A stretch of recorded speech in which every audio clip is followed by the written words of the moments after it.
Serangan media. Serangan media. Inilah point. Majoriti kita hari ini pun dah terkena penangan tu. Dah terkena Islamofobia tu. Apa yang saya maksudkan? Di Amerika, saya sebut tentang Amerika dulu. Tuan-tuan dan puan-puan tahu tak? Ada satu kajian dilakukan oleh University Alabama. Mereka buat kajian, kalau satu serangan pengganas yang dilakukan oleh non-Muslim, dia akan dapat lebih kurang 15 tajuk utama. 15 saja. Kalau serangan pengganas oleh seorang Muslim, berapa tajuk utama dia akan dapat? Non-Muslim dapat 15, Muslim dapat berapa? Tekalah. Tak masuk neraka kalau salah. Berapa? 100 something? Quite close. 105. Maksudnya, 357% lebih tinggi berbanding dengan seorang non-Muslim. 357%. Nak bagi contoh senang saja.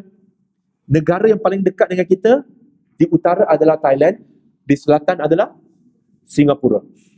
Kalau ada seorang imam mencuri duit RM10, yang tak sepatutnya dia curilah. Dia mencuri duit RM10, duit masjid.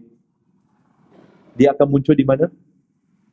Di media. Dia akan jadi diviralkan. Komen dia pun beratus, betul? Yes.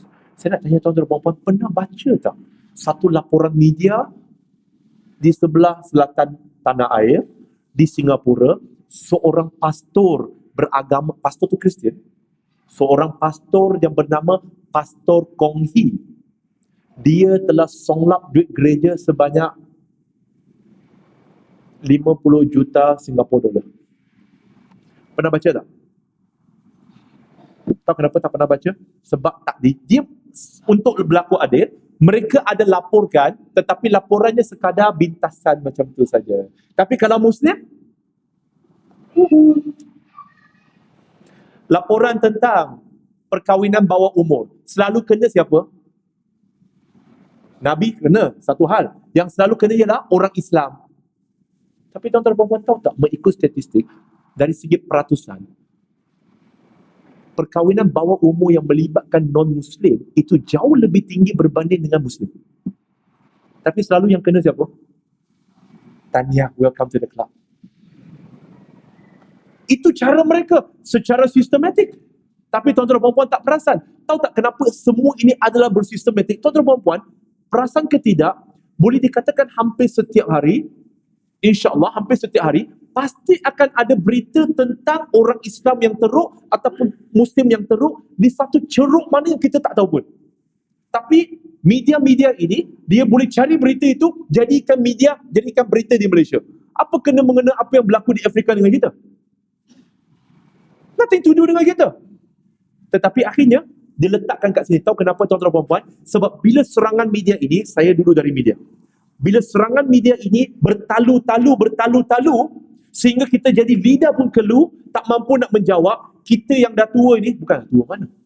Tapi untuk remaja, kanak-kanak, yang bila dibaca ni, mereka pun tak tahu macam nak jawab, akhirnya, dia akan mula rasa malu dengan Islam.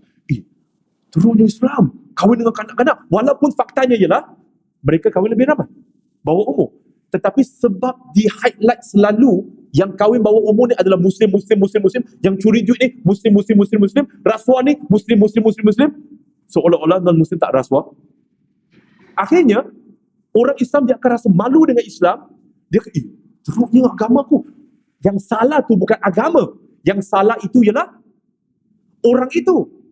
Bila orang Islam buat salah, yang disalahkan bukan setakat individu. Yang disalahkan adalah agama. Tetapi bila non-Muslim buat salah, yang disalahkan adalah orang itu, bukan agama dia. Nampak perbezaan dia? Akhirnya, orang kita dia akan rasa malu, semakin malu. Daripada tudung yang panjang, dia akan jadi pendek, semakin pendek, kemudian tinggal selendang, kemudian selendang tu ke belakang sikit, lalu dibuka. Ingat apa yang saya cakap ni adalah hayalan? No. Ini kes yang saya handle.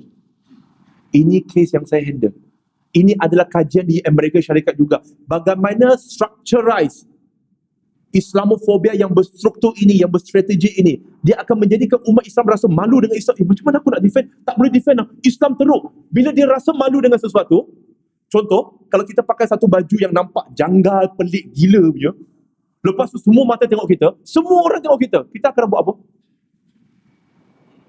Betul ke tak? Itu yang dilakukan dengan Islamofobia yang berstrategi. Menjadikan Muslim semakin rasa malu nak mempraktiskan agama. Akhirnya, dia akan rasa nilai barat lagi bagus, nilai sekular lagi bagus. Sebenarnya bukan nilai barat lebih bagus, nilai sekular lebih bagus. Tetapi kerana dia tak nampak nilai yang ada dalam Islam, kerana ilmunya tentang Islam teruk, tetapi dia nampak Islam teruk sebab media asyik memburuk-burukkan Islam. Dan saya tak kata Muslim ni semua malaikat tau. Tetapi yang dinampakkan hanyalah Muslim.